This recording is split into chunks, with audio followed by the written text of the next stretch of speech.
Bonjour Cédric. Bonjour Raphaël. On s'approche à grands pas du coup d'envoi de la Coupe du Monde, plus que 2 jours. Il y a un autre match qui a d'ores et déjà débuté en coulisses. Il concerne lui les deux leaders mondiaux de l'équipement sportif, Adidas contre Nike.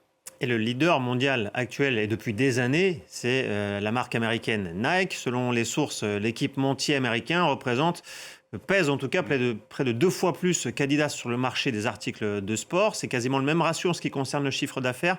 En 2025, environ 46 millions de dollars de chiffre d'affaires pour Nike, environ 27 pour Adidas. Mais récemment, le chiffre d'affaires de Nike a reculé quand celui d'Adidas est en croissance. Les deux marques mondiales misent gros sur la Coupe du Monde qui arrive. On va en parler avec notre invité du jour, Jonathan Limbroso. Bonsoir, merci d'être avec nous. Bonsoir. Vous êtes ancien directeur marketing d'Alven, l'un des premiers fonds d'investissement tech en France, fondateur d'Itro, qui accompagne également des entreprises dans leur stratégie marketing. Vous êtes spécialisé aussi sur le marketing sportif, donc. Et vous nous dites qu'Adidas a une chance historique de prendre le marché mondial et la domination de Nike en un seul événement. Pourquoi, selon vous ? Alors, Nike restera Nike, mais par contre, ce qui est sûr, c'est que Adidas peut prendre une place forte et devenir une marque encore plus puissante grâce à cet événement pour plusieurs raisons. Donc, la première chose, et pourquoi c'est un moment de bascule, c'est tout simplement que l'événement se passe aux États-Unis, qu'on va se retrouver face à Trump, que le pays qui reçoit la Coupe du Monde, le pays hôte de la Coupe du Monde, finalement, sera le premier sponsor supporter de Nike. Et pour cette raison-là, en fait, le fait d'avoir Adidas qui puisse prendre des parts de marché sur ce pays-là va probablement permettre à la marque de retourner le marché. Mais est-ce qu'en l'espace de 5 semaines de compétition, avec l'exposition qu'il va y avoir, on peut assister à un changement de rapport de force entre ces deux marques dominantes ? Oui, dans la perception. Pas forcément dans les ventes, mais dans la perception. Aujourd'hui, ce que fait Adidas, c'est qu'il travaille sur une stratégie depuis quelques années, une stratégie forte qui renforce l'image de marque, quand finalement un Nike va continuer à faire ce qu'ils ont fait depuis des années, à savoir matraquer, faire beaucoup de visibilité, beaucoup de volume. Et aujourd'hui, on se rend compte que dans l'image de la société d'aujourd'hui, on préfère avoir un ancrage, on préfère avoir un héritage, et c'est ce sur quoi veut se positionner Adidas. Et ce sont deux marques qui proposent des produits haut de gamme à des prix plus ou moins assez similaires. C'est ça qui fait la différence aujourd'hui pour conquérir des nouveaux clients qui peuvent influer sur les chiffres d'affaires ? Non. En fait, aujourd'hui, il y a deux manières de faire du marketing, il y a deux manières de faire du business sportif, c'est-à-dire qu'il y a les ventes, il y a combien on est capable de faire de ventes pour combien de dépenses on a en marketing. Donc typiquement, Nike va faire, vous l'avez dit, 47 milliards de chiffre d'affaires pour, je crois que c'est 5 milliards de dépenses en marketing, quand Adidas va faire 27 milliards de chiffre d'affaires pour 500 millions en marketing.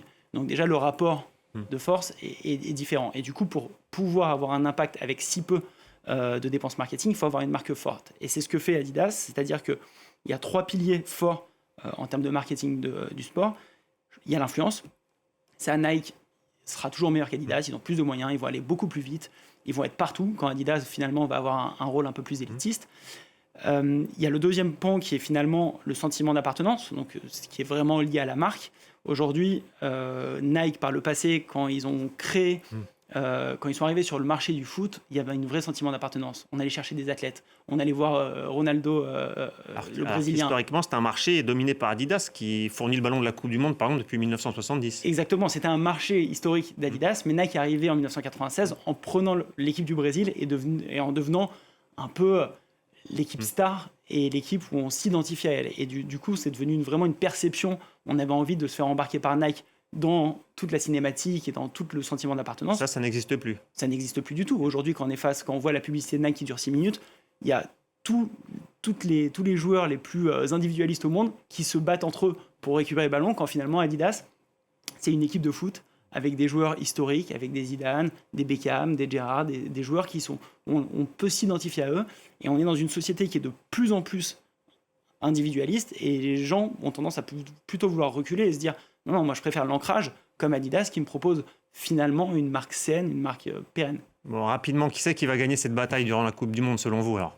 Je pense sincèrement qu'Adidas aujourd'hui, même si c'est la France qui gagne la Coupe du Monde et on l'espère tous, je pense que Adidas va avoir un impact dans le futur et va vraiment être une marque pérenne dans laquelle on s'identifie et sur laquelle on peut...